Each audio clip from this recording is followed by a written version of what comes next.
వేములవాడ శ్రీ రాజరాజేశ్వర దేవస్థానం తెలంగాణలోని పురాతన దేవాలయాల్లో ఒకటి. చాళుక్యుల కాలం నుంచి చెక్కు చెదిరిన చరిత్ర ఆ గుడిది.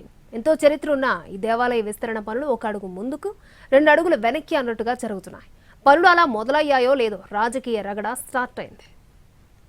వేములవాడ రాజరాజేశ్వర దేవస్థానం అభివృద్ధి పనులు రాజకీయ రచ్చకు కారణమవుతున్నాయి. ఉమ్మడి రాష్ట్రంలోనే కాదు స్వరాష్ట్రంలోనూ వేములవాడ ఆలయం వివక్షకు గురైందే. ఎన్నో ఏళ్లుగా ఎదురుచూస్తున్న భక్తుల కోరికను మన్నించిన రేవంత్ రెడ్డి ప్రభుత్వం ఆలయ అభివృద్ధికి చర్చలు మొదలుపెట్టారు.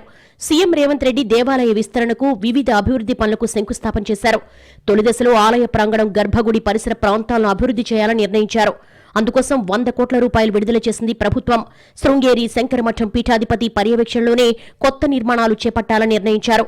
అందులో భాగంగానే శృంగేరి పీఠంతో సంప్రదింపులు జరిపిన అధికారులు తమ ప్రణాళికలను అందించారు. ఆ ప్లాన్ కు పీఠాధిపతి కొన్ని సూచనలు చేసినట్లుగా సమాచారం. గర్భాలయం మండప భాగాన్ని మెరుగుపరిచి దాని నిర్మాణానికి ఎలాంటి ఇబ్బందులు కలగకుండా చుట్టూ కొత్త మండపాన్ని నిర్మిస్తారు. పాత నిర్మాణాన్ని అనుసరిస్తూ కొత్త నిర్మాణంతో గుడిని విస్తరిస్తారు. ఆలయంతో పాటు పురాణ నేపథ్యం ఉన్న ధర్మగుండం, గుడి చెరువు ప్రాశస్త్యం తగ్గకుండా మొత్తం 35 ఎకరాల పరిధిలో వివిధ నిర్మాణాలను చేపడుతున్నారు. ప్రాకారాలను విస్తరించి మరో 2 ప్రాకారాలను కొత్తగా నిర్మిస్తారు. స్వామివారి కోనేరు కళ్యాణకట్ట, కోడెమొక్కులు చెల్లించే దారి, గుడికి దూరంగా ఉన్న అన్నదాత సత్రం, వసతి గృహాలు ఇలా అన్నీ ఒకే కాంప్లెక్స్ లో ఉండే విధంగా ప్లాన్ చేశారు. అయితే అన్నీ ఒకేసారి కాకుండా భక్తులకు ఇబ్బంది కలగకుండా దశలవారీగా విస్తరణ పనులు చేయాలని భావిస్తోంది సర్కార్. విస్తరణలో భాగంగా చేయబోయే పనులు, కార్యక్రమాలకు సంబంధించి కొన్ని కీలక నిర్ణయాలు తీసుకున్నారు. వాటి అమలు విషయంలో ఆచితూచి వ్యవహరించాలని అధికారులను ఆదేశించారు. ప్రస్తుతం ఉన్న ఆలయం కొంతమేర ఆగ్నేయం దిశగా ఫేసింగ్ ఉంటుంది. గర్భాలయాన్ని, సభామండపాన్ని అదే దిశలో నిర్మించి మిగతా పనులు మాత్రం నేరుగా ఉండేలా సరిదిద్దాలని భావిస్తున్నట్టుగా సమాచారం. అన్నదాన సత్రాన్ని 2 ఎకరాల విస్తీర్ణంలో నిర్మించేందుకు ప్రత్యేకంగా నిధులు కేటాయించారు. ప్రస్తుత ఆలయం 4 ఎకరాల్లో ఉండగా మరో 25 గుంటల మేర విస్తరించనున్నారు. 2 ప్రాకారాలను సరిచేసి దేవాలయ మాడవీధులను క్రమపద్ధతిలో మార్చనున్నారు.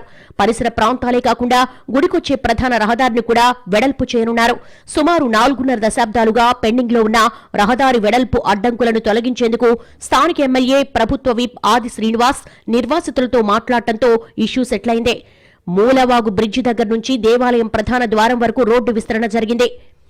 80 ఫీట్లతో రోడ్డు వెడల్పుకు ఇంచుమించు 47 కోట్లు, 76 కోట్ల పైచిలుకుతోటి రాజన్న ఆలయాన్ని ప్రాథమిక స్థాయిలో మొదటి దశలో అభివృద్ధి పరిచే విధంగా విస్తరణ చేసేటువంటి కార్యక్రమం, 35 కోట్లతో అన్నసత్రానికి వచ్చేటువంటి భక్తులకు ప్రతినిత్యం ఉచిత అన్నదానాన్ని ఇవ్వాలని చెప్పిన ఒక భవన నిర్మాణం కోసం ఈరోజు గౌరవ ముఖ్యమంత్రి రేవంత్ రెడ్డి గారు గత సంవత్సరం నవంబర్ 20న వచ్చి ఫౌండేషన్ వేసిన తర్వాత రాజన్న ఆలయానికి సంబంధించినటువంటి భక్తులు, పట్టణ ప్రముఖులు ఇచ్చిన సూచనలు, సలహాలు తీసుకుని ముందుకు పోతా ఉన్నాం. రాజన్న గుడి విస్తరణ అభివృద్ధిపై గతంలో పార్టీలకు అతీతంగా ఆందోళనలు చేసిన వేములవాడ నేతలు తీరా పనులు ప్రారంభం కాగానే పార్టీల వారీగా విడిపోయారు. ఆలయ విస్తరణలో నిబంధనలు పాటించడం లేదని, కొంతకాలం రోడ్డు విస్తరణ వల్ల జీవనోపాధి పోతోందని మరికొన్ని రోజులు ఆందోళనలు జరిగాయి. ఇప్పుడేమో ఆగమ శాస్త్ర ప్రకారం పనులు జరగడం లేదని, భక్తులకు అసౌకర్యం కలిగిస్తున్నారని ఆరోపిస్తున్నారు బీఆర్ఎస్, బీజేపీ నేతలు. గతంలో ఏ ఆలయాన్ని కూడా మూసివేయలేదని, రాజన్న ఆలయాన్ని మూసివేసి విస్తరణ చేయడం అంటే భక్తులను దూరం చేయడమే అని ఆగ్రహం వ్యక్తం చేస్తున్నారు. బీజేపీ నేతలు ఓ అడుగు ముందుకేసి పనిలో పనిగా ఆలయ ప్రాంగణంలో ఉన్న దర్గాను పూర్తిగా తొలగించాలని డిమాండ్ చేస్తున్నారు. దేవాలయంలో దర్గా ఉండాలని ఉందా? ఈరోజు ముస్లింల పవిత్ర ప్రార్థనాలయం మసీద్. దేశంలో ఎక్కడైనా కానీ మసీదులలో హిందువుల యొక్క సమాధులు ఉన్నాయా? మరి దాని గురించి పునర్నిర్మాణంలో భాగంగా ఈ ప్రభుత్వ పెద్దలు ఎందుకు మాట్లాడతలేరు? ప్రస్తుతం కూల్చివేతలు జరుగుతున్నాయి. అయితే సరైన సమాచారం అందక వేములవాడ వచ్చే భక్తులు అయోమయానికి గురవుతున్నారు. మేడారం జాతర ప్రారంభానికి మరో 3 నెలలు మాత్రమే ఉంది.